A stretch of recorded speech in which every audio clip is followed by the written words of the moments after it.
Presença, oferecimento Vista Azul Hotel, a Europa pertinho de você.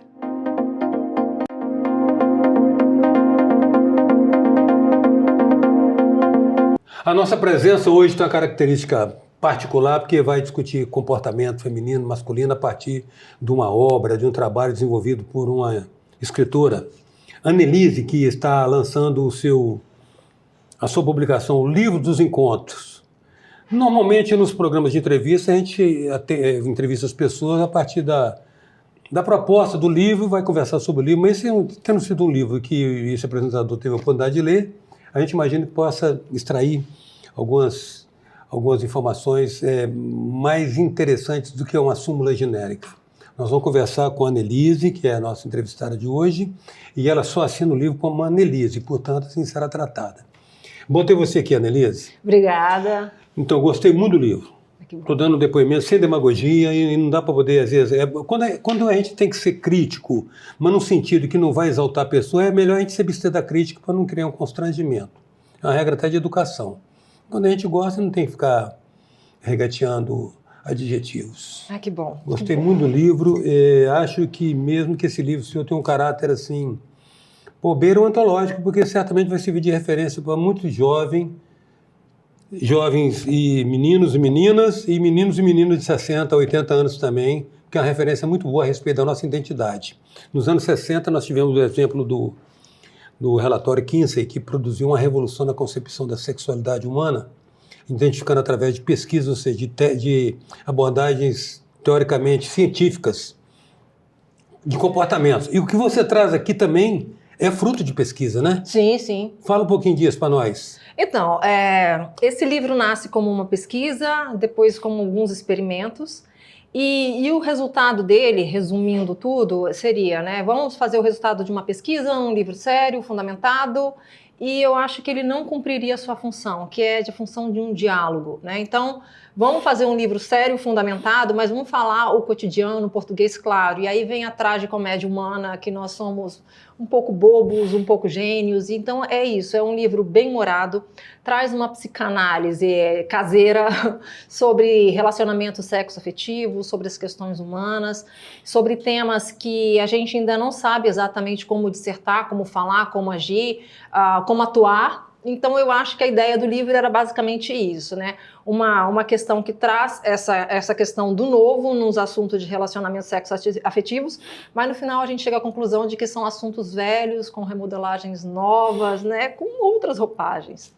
Ia passando detona com nós, os meninos de todas as idades. Na verdade, não é a intenção de detonar, né? A gente queria puxar uma sardinha para as meninas e o efeito colateral talvez não tenha sido tão bom para os meninos. Mas eu acho que ele me surpreendeu, porque eu fiz realmente para as meninas, mas eu tô tendo mais feedback dos meninos, principalmente os meninos mais velhos, acima de 30, e menos das meninas. Então, talvez ele tenha cumprido um papel que ele não previa antes. Não, e muito, muito interessante que ele favorece mesmo uma percepção e uma leitura do universo feminino a partir de um olhar masculino e vice-versa, né? Também permite a leitura do universo masculino a partir dessa perspectiva sua feminina. Eu acho que os homens conseguem ver esse outro lado dos bastidores, né, através da Annelise, né, e os homens e as mulheres conseguem ver os bastidores através de todos os personagens do livro, né, das vidas e das atuações, porque, na verdade, trata-se mais de atuações hoje em dia do que de ações ou de ser mesmo, né, do existir do homem. Eu acho que tem essa confusão do quanto ele está atuando, do quando ele está sendo, né, e eu acho que as mulheres conseguem abrir um pouquinho essa visão. Eu sugeriria que você lesse esse livro, meu telespectador, telespectadora, porque vai te ajudar a encurtar algumas experiências que poderão agregar muito na sua relação de alteridade com o outro. Quando você fala a respeito da sexualidade feminina e da sexualidade masculina, você deixa muito distinto performances. Eu acho que as pessoas estão deixando de... Mais do que ser realmente, mais do que existir. Elas estão muito performáticas, inclusive na cama.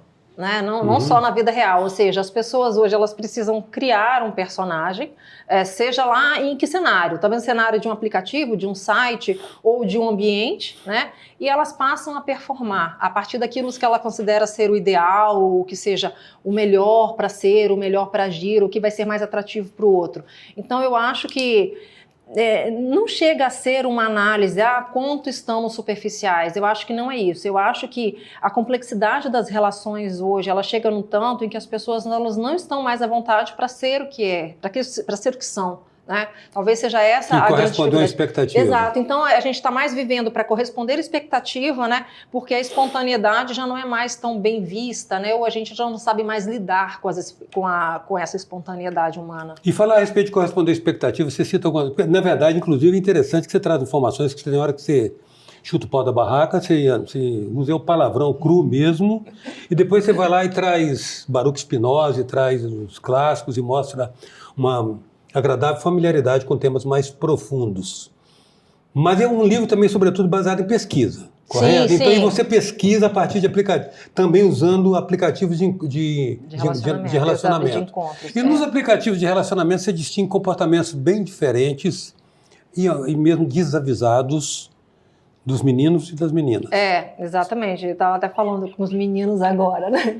Que os homens, por exemplo, eles não percebem que o tempo passa para eles. Então, eles colocam uma foto de 20 anos e de 40 anos, para eles é a mesma pessoa. Isso eu testei, né? Não foi que eu falei, eles acham, na hora, eu entrevistando, eles não, eu não vejo diferença nenhuma. Já as mulheres, elas percebem muito bem o tempo passando, então elas vão usando a tecnologia a favor delas, né? Então, elas usam muito Photoshop, elas sabem a melhor pose, o melhor ângulo, então elas enganam os homens, né? Mas não no sentido de enganar por enganar, elas querem ser aceitas, né? Uhum. E os homens acham que eles não precisam fazer nada para ser aceitos, né? Essa é a grande vantagem do homem, a grande autoestima, né? Que o homem tem com relação às mulheres. Então, existem essas diferenças. Então, existe o homem, ele acha que ele tem que ser, ele está sempre num ambiente de aventura, ele tem que ter uma vida excepcional, né, para que ele seja atrativo. Então você vê isso pelo nível das fotos, pelo que ele posta, né? Não pode ser comum. Não, a vida medíocre não cabe nos relacionamentos sexoafetivos hoje em dia, né? Não é mais. E as mulheres, elas têm que ter um certo padrão, sabe? Elas têm que obedecer um certo padrão. Né? Elas podem ir aqui, mas não tanto, elas podem ir lá, mas não tanto, ou seja, existe um padrão desejado, né, das mulheres e que elas procuram obedecer esse padrão. O que os homens fazem de sair do padrão acaba que também seja um padrão, né? Também um padrão, não é isso? Mas assim, eu acho que os universos, como eles se veem e como eles pensam que se veem, dos dois lados, né, tá muito diferente. E uma outra abordagem que eu achei também muito interessante, quando você coloca algumas questões do aspecto crítico de papéis, né, clássico, o homem como provedor inclusive sexual, o homem como provedor inclusive sexual, e a descoberta da mulher dos encantos femininos, a descoberta da própria mulher dos encantos femininos. Você coloca frases ali um tanto quanto até audaciosas, digamos assim.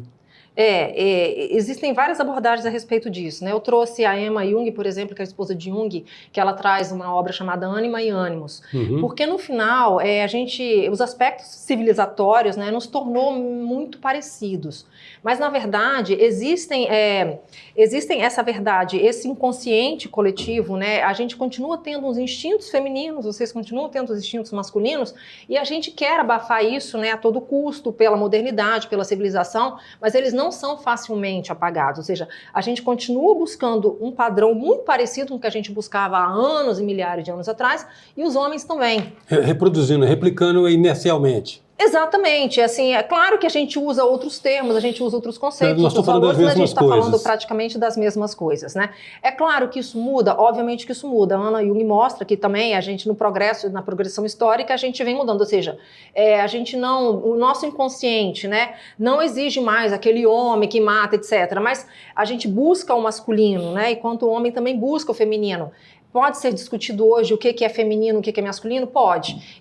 Eu acho que isso também é mutável ao longo do tempo. Mas eu acho que tem algumas características que a gente ainda busca, né, de se sentir amado, de se sentir desejado.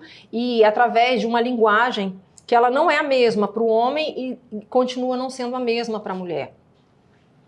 como você detalha melhor a colocação que você faz da homoafetividade e da heteroafetividade? No caso de homem, gostar de homem e mulher não gostar, pelo menos pressupõe, né?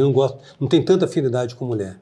Então, há controvérsias, né? Essa é uma pesquisa da Universidade do Reino Unido, muito séria. Eu olhei as notas metodológicas, então, meninas, se vocês não gostarem, não dá para questionar tanto.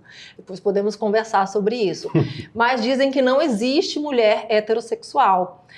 E a primeira vez que eu li, eu também questionei, mas depois eu olhei as notas metodológicas, falei, faz sentido, né? Então, no sentido científico, os homens são maciçamente bissexuais, uma pequena parte é hétero e outra parte, pequena, menor, é homo, né? Mas a grande parte é bissexual. Com relação às mulheres, ou as mulheres são bissexuais ou as mulheres são homossexuais. Não existem mulheres heterossexuais. Ah, mas como eu sou heterossexual? Como eu disse no livro também. Bom, a gente foi criada para ser heterossexual, a nossa cultura, os nossos padrões, a nossa criação mesmo. Uma modelagem cultural. A gente foi modelada. Agora, é verdade? Não sei, é uma pesquisa. Agora, do outro lado, o que a gente pode perceber? Eu não sou nenhuma especialista, né? É um livro que vai como ficção.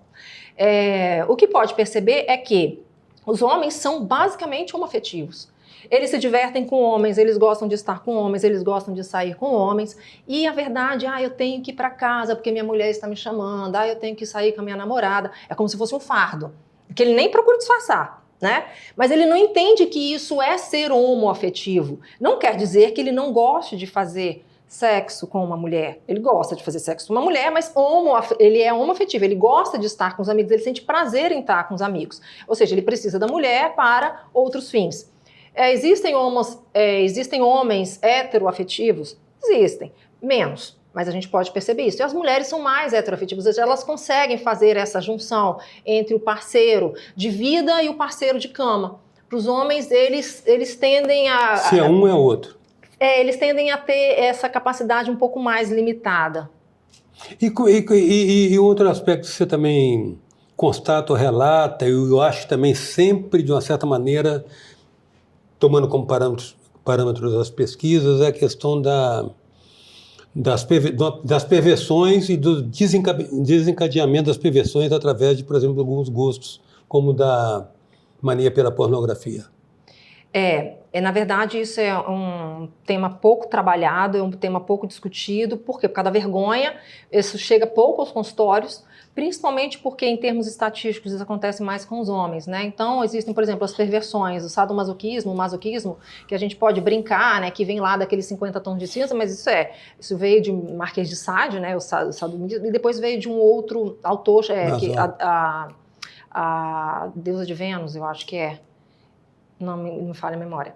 Mas o que isso quer dizer? Essas perversões, elas não são aceitas no mundo tradicional, no conceito tradicional de parceria entre homens e mulheres. Então, essas pessoas, elas vivem num submundo, né? Como se fosse num mundo subterrâneo, onde elas podem viver alguns casos de perversidade, como ter prazer com o sofrimento do outro, ou ter prazer com coisas que não são prazerosas, e ao mesmo tempo existem as pessoas que se submetem a isso, não por uma submissão pura, mas também por uma certa de exercer poder, ou seja, eu exerço poder no sentido de que o meu prazer dá prazer a ele, então eu tenho poder com relação a isso. Ou seja, o que eu tenho de permissão que ele tem sobre mim, isso para mim é o meu poder.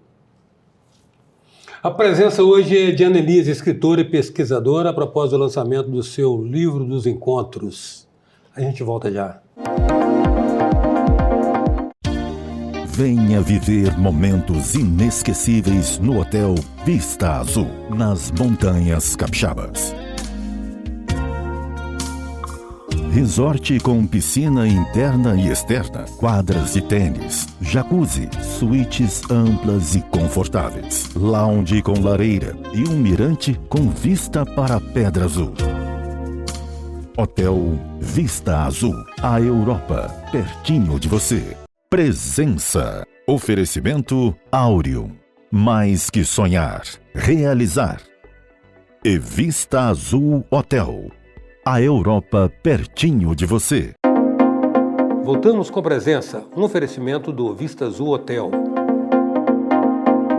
Voltamos com a presença da escritora e pesquisadora Anelise a propósito do lançamento do seu O Livro dos Encontros. Você tem uma tese interessante aqui, Anelise, que é o seguinte: cada encontro encerra em si uma singularidade, né? Exatamente. Cada encontro depende...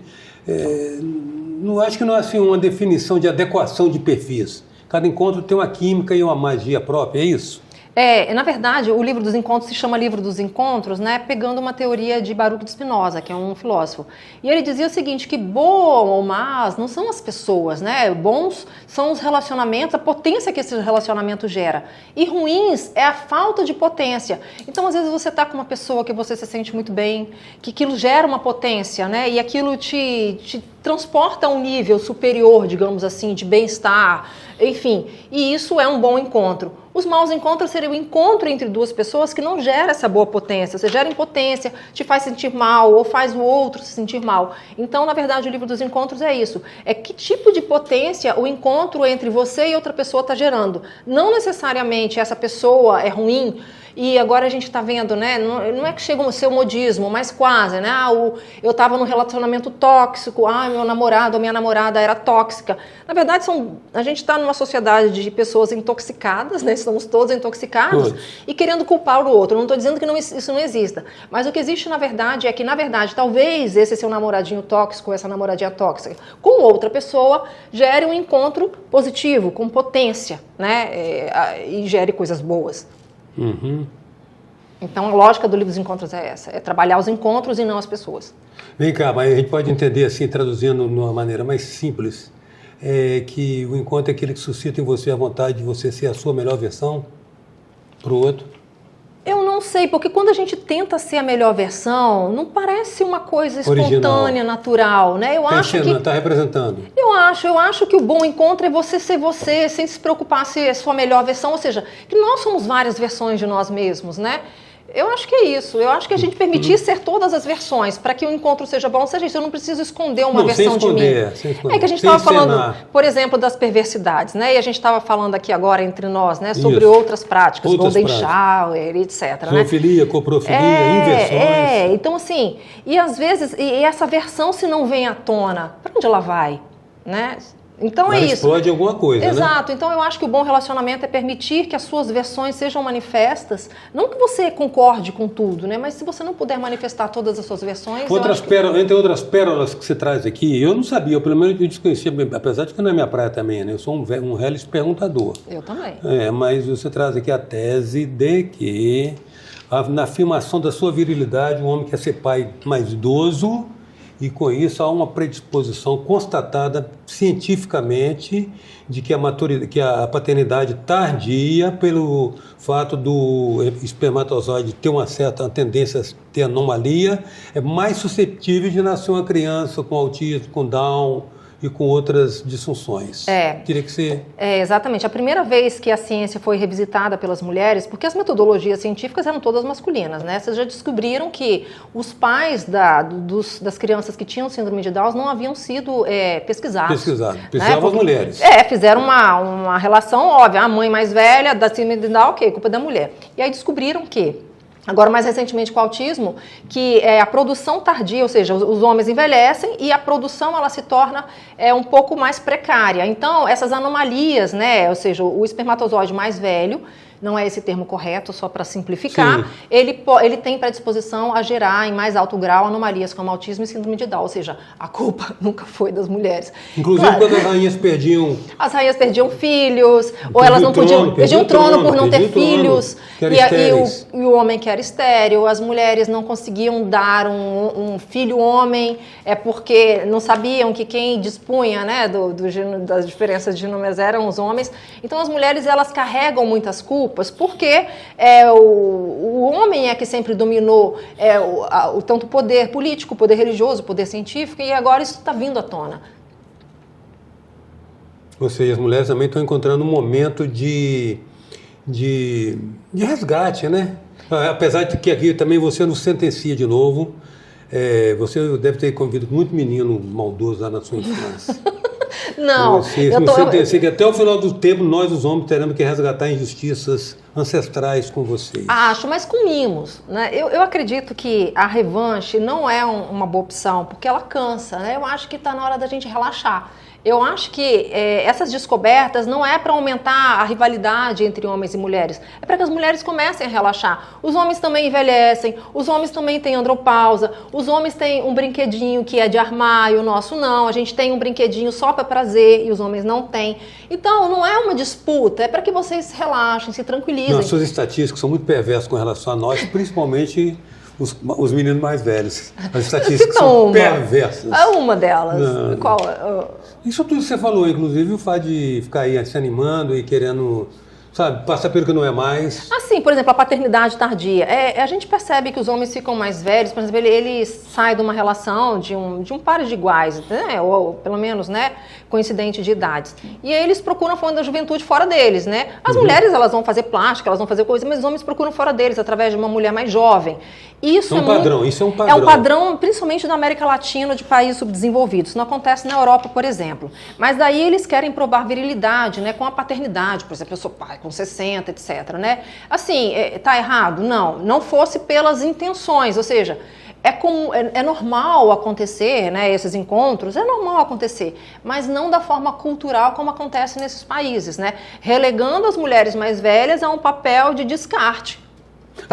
Você trouxe uma abordagem que eu achei também interessantíssima. Aliás, o livro todo, de uma certa maneira, é uma cruzada. Não vou dizer que é feminista, que você não se assume nem mostra feminismo, né? Sou. Mas eu acho que você fala que eu acho que é de wedding.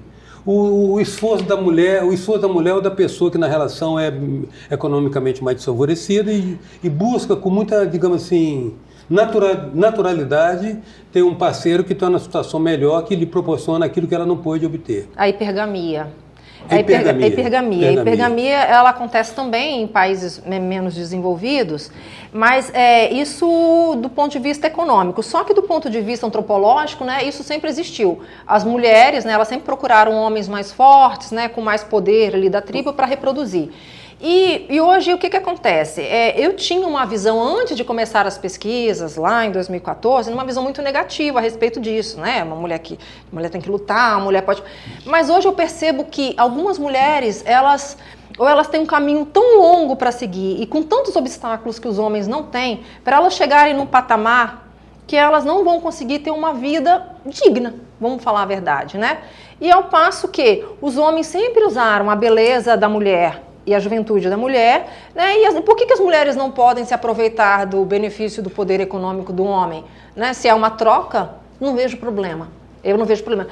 Agora, saibam vocês, né, se defenderem dos interesseiros. Agora, a hipergamia, ela não é uma questão moderna, ela é uma questão antropológica, de as mulheres sempre, elas selecionavam os melhores parceiros, né? E hoje, o melhor parceiro, no momento de crise econômica, pode ser aquele de maior poder econômico? Pode.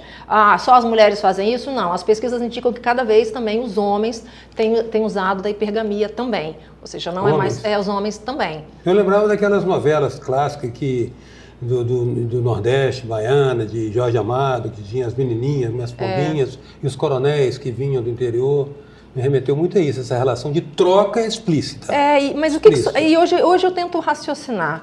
O que sobraria para essas meninas, né? Você menciona também isso, nesse caso, o estorvo, o peso que a mulher carrega nos desafios de várias ordens, biológica, econômica, né? As crises hormonais, a menstruação, aquelas coisas todas.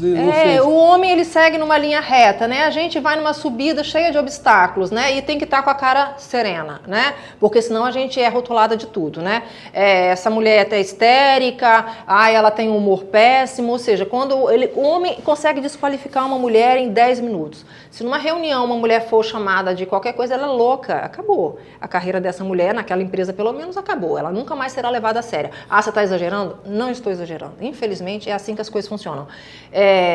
Cada vez menos, graças a Deus. Mas é uma questão da hipergamia que ainda pode existir. Por quê? Porque eu acho que quando uma pessoa, e a mulher, obviamente um ser racional, vai fazer conta, acho que quem quer escolher, eu vou subir isso aqui tudo e vou chegar lá em cima, ou então eu vou usar de um homem para isso, essa é a troca e se está valendo. E depois de você nos denegrir com a história do sacolé, você fala do sexo tântrico. E aí eu achei legal, porque você separou as coisas, né? Uma coisa é a simulação e o uso de um clichê para fazer um jogo de sedução, né? Ah, eu tenho a capacidade de manter o circo armado durante tantas horas. E outra coisa é o sexo tântrico mesmo, o sexo é entendido quase como uma afirmação do momento sublime do ser humano. Então assim, isso mesmo? Vamos voltar a falar sério então agora, né? Quando a gente traz a filosofia tântrica, é mesmo uma filosofia muito profunda, né? Então a gente usa o sexo muito mal no mundo ocidental, né? Segundo a filosofia tântrica, quando você se relaciona sexualmente, você troca energias, né? A energia mais poderosa, né? A energia mais poderosa do ser humano, é uma energia que cria, né? Você cria um ser humano, exatamente. Então ela é uma energia muito perigosa de ser trabalhada, ou seja, você não sabe que tipo de troca você está fazendo quando você não conhece bem a pessoa. Bom, mas não só nisso. Ele diz ainda o seguinte, que o sexo da maneira ocidental, ele faz com que o homem perca muita energia vital, principalmente com a ejaculação. Ele perde energia vital, então por isso que geralmente o homem sai cansado, ou seja, ele diz o seguinte, o sexo ocidental, ele é maléfico, as duas pessoas saem mortas, saem cansadas, e no sexo tântrico elas saem revigoradas, né, porque há uma troca ali de energia em que gera todo um circuito ali funcionando como se fosse uma usina, não dá para explicar aqui agora mais ou menos isso. O fato é que os homens também estão usando como estratégia, né, serem especialistas em sexo tântrico, né, e com algumas verdades é que, na maioria das vezes, eles estão escondendo alguma impotência sexual ou algum desconhecimento muito mais grave. Agora, em paralelo a isso, os homens também são muito espertos em cooptar certos benefícios que seriam para as mulheres. Por exemplo, o pompoarismo, que as mulheres têm descoberto agora. Eu acho que é essencial para manter a região ali saudável, né? A região pélvica, etc. E dentre outras coisas, e também para o prazer delas. Só que das mulheres que eu entrevistei, que estavam, ou conversas mesmo informal, falando do pompoarismo, elas estavam mais preocupadas com o que elas podiam fazer para o homem e o que os homens pensavam a respeito disso do que com o próprio prazer. Então, eu acho que a gente continua performando. Né? A gente tem esses recursos que poderiam ser a nosso benefício, mas a gente usa tanto o sexo tântrico quanto o pompoarismo para performar. Mas você há de convir também que depois de séculos e ou mesmo milênios de condicionamento cultural, desvencilhar-se disso assim, vai demorar, vai precisar de muitas análises, alguns livros dos encontros e o empenho também em conseguir mudar um pouco essa percepção da nossa natureza, da nossa verdadeira natureza. Né? Eu acho que a gente saber que está em transição, e estamos em transição mesmo, né? Eu acho que isso já é uma coisa. Não ocupamos mais os mesmos lugares, os mesmos papéis, e eu acho que é aquilo, né? A diferença que a gente estava conversando agora há pouco. Quando a mulher ela se descobre, vem junto os pacotes de soluções, ela se torna mais livre, ela se torna mais liberta, ela se torna mais confiante. Já os homens, quando ele descobre que o lugar dele no mundo já não é mais aquele, ele se sente meio perdido. Então a gente está desajustado. Annelise, eu quero agradecer muito a sua presença, a sua disponibilidade de estar aqui compartilhando conosco alguma coisa do seu livro, que eu realmente reitero, acho que deve ser lido por homens e mulheres para um melhor processo até de autoconhecimento. Muito grato pela sua presença, foi uma alegria ter você aqui. Obrigada. E o livro é para rir, gente, não é um livro sério. Né? É verdade. Annelise, com vocês, até já. Obrigada.